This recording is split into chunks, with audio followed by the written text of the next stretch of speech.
Greetings. This is Dr. English's Book Lovers Book Club. I'm Dr. English and I teach English. This week I'm going to review the book Aristotle and Dante Discover the Secrets of the Universe by Benjamin Alire Sáenz. One of the things this book is probably what I would consider one of the best examples of how to do dialogue.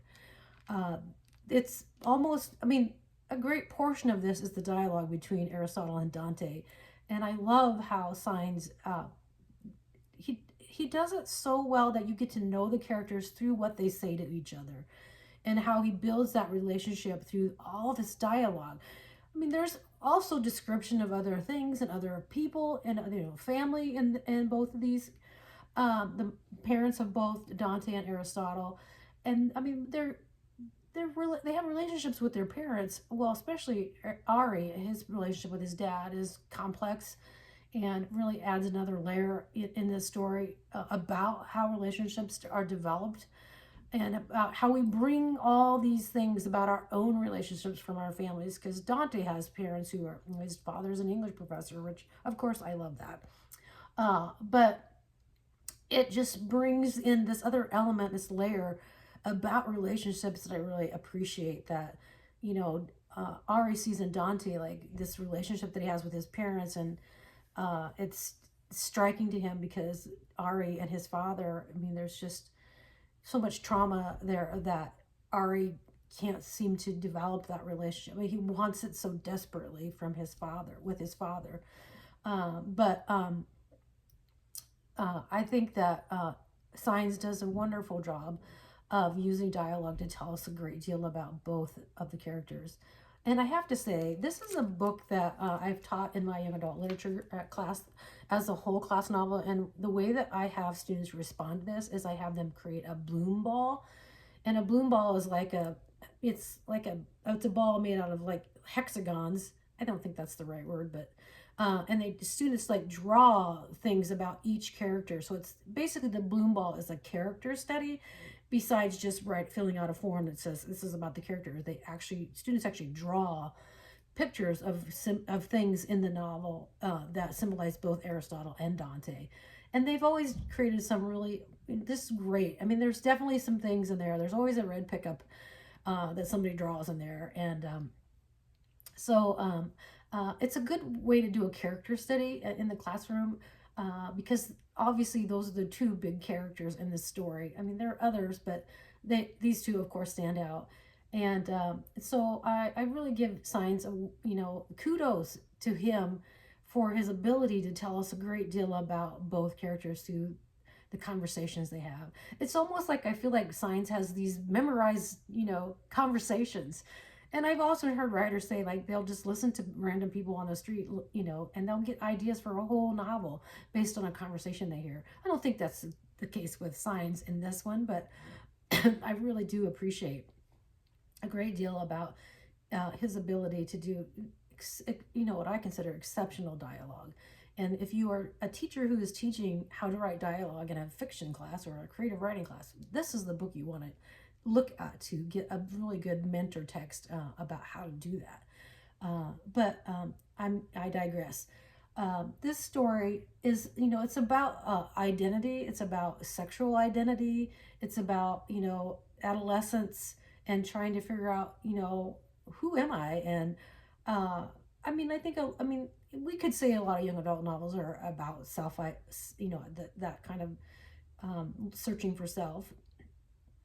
But in this case, it seems to be that Sáenz is making it very evident, and so I think that's one of the things I wrote, because it's so authentic. That's the part I like about it, is that the characters are so believable. It's like, if you remember your adolescence, it's like, oh yeah. And I am not a member of the LGBT community. I'm an ally, so it's good for me to understand the perspective of what do kids struggle with. And I've had so many LGBTQ students, and it's always good for me to have a better idea of what are the things, the traumas that they've had to deal with, and what are the processes by which they come to this knowledge. And it's different for everybody. Of course, everybody's unique in their journey, but it's just so nice to have a book that that we can have that conversation. And so that is, and I know there are others, but I feel like this one is done so well. And I have a big shout out to my former department head, Linda, who was the person to actually suggest this book to me, and then I actually adopted it for reading in my class, and students have loved it. So I don't want to give away any spoilers, but I have 2 passages I want to read today because I couldn't decide, and I like both of them very much. Excuse me. We stood silently around Dante's telescope in the middle of the desert as we waited for our turn to see all the contents of the sky. When I looked through the telescope, Dante began explaining what I was looking at. I didn't hear a word. Something happened inside me as I looked out into the vast universe. Through that telescope, the world was closer and larger than I'd ever imagined, and it was all so beautiful and overwhelming, and I don't know, it made me aware that there was something inside of me that mattered. As Dante was watching me search the sky through the lens of a telescope, he whispered, "Someday, I'm going to discover all the secrets of the universe." That made me smile. "What are you going to do with all those secrets, Dante?" "I'll know what to do with them," he said, "maybe change the world." I believed him. Dante Quintana was the only human being I'd ever known that could say a thing like that. I knew that he would never grow up and say stupid things like, "A girl is like a tree." That night, we slept out in his backyard. That comes early in the book. And then later in the book, as I was saying about Dante, or Ari, and his father, this is a passage that really, to me, was a gut punch. It's difficult to read, but yet I understand, parent-child relationships are really complex. "If I had been braver, this is what I would have said. Angry? What have I got to be angry about? You know something, Dad? I don't really care that you can't tell me about Vietnam, even though I know that war owns you. I don't care if you don't want to talk about it, but I do care that you won't talk about my brother. Damn it to hell, Dad, I can't stand to live with all your silence." I imagined his answer. "All that silence has saved me, Ari. Don't you know that? And what is this obsession you have with your brother?" I imagined my argument. "Obsession? Dad, you know what I've learned from you and Mom? I've learned not to talk. I've learned how to keep everything I feel buried deep inside of me, and I hate you for it." "Ari?" I knew I was about to cry. I knew he could see that. I hated letting my dad see all that sadness inside of me. He reached for me. "Ari, don't touch me, Dad. Just don't touch me." I don't remember driving to Dante's. I just remember sitting there in my truck parked outside his house. His parents were sitting on the front steps. They waved at me. I waved back. And then they were standing right there at the door of my truck, and I heard Mrs. Quintana's voice. "Ari, you're crying." "Yeah, that happens sometimes," I said. "You should come inside," Mrs. Quintana said. "No." And then Dante was there. He smiled at me, and then he smiled at his mom and dad. "Let's go," he said. His parents didn't ask any questions. I just drove. I could have driven forever. I don't know how I managed to find my spot in the desert, but I found it. It was as if I had a compass hidden somewhere inside me. One of the secrets of the universe was that our instincts were sometimes stronger than our minds. When I stopped the truck, I got out, slamming the door. "Shit, I forgot the beer." "We don't need the beer," Dante whispered. "We need the beer. We need the fucking beer, Dante." I don't know why I was yelling. The yelling turned into sobs. I fell into Dante's arms and cried. He held me and didn't say a word. Another secret of the universe. Sometimes pain was like a storm that came out of nowhere. The clearest summer morning could end in a downpour, could end in lightning and thunder. So, kudos to Mr. Sáenz. That's such a beautiful passage. I'm taking it out of the context of the whole novel, but it's just a tearjerker in so many ways. Finally, I like to talk a little about teaching this novel in a secondary English classroom. And I think that this is one of those books,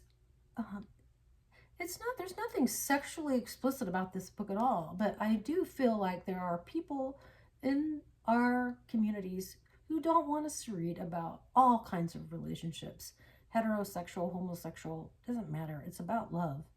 And so I personally would want to teach this book because there's such a great use of dialogue. And it's just it's a story that adolescents, to understand what love is. And so there's this line about Ari's mom saying, "How could you not love, Dante?" And so I would teach this. I suppose for those parents who might not want to have their child read about the reality of the world or that relationships of all kinds, you could send home a permission slip. But I would definitely teach this book in a classroom. For those who are not as comfortable about that because of everybody's community is a little different. I would think then this is something you definitely do for a book club book or a supplemental book, or definitely put it in your classroom library because students will eat this up and want to read it. But I think you do book clubs or novel panels where it's a choice book of a group and they could have a conversation about it. So yeah. So thank you for joining me this week as I talk about Aristotle and Dante Discover the Secrets of the Universe. Next week I'm going to do When Stars Are Scattered by Omar Muhammad and Alice, I think it's Allison Jameson. So I'll see you next week. Thanks for stopping by. Bye.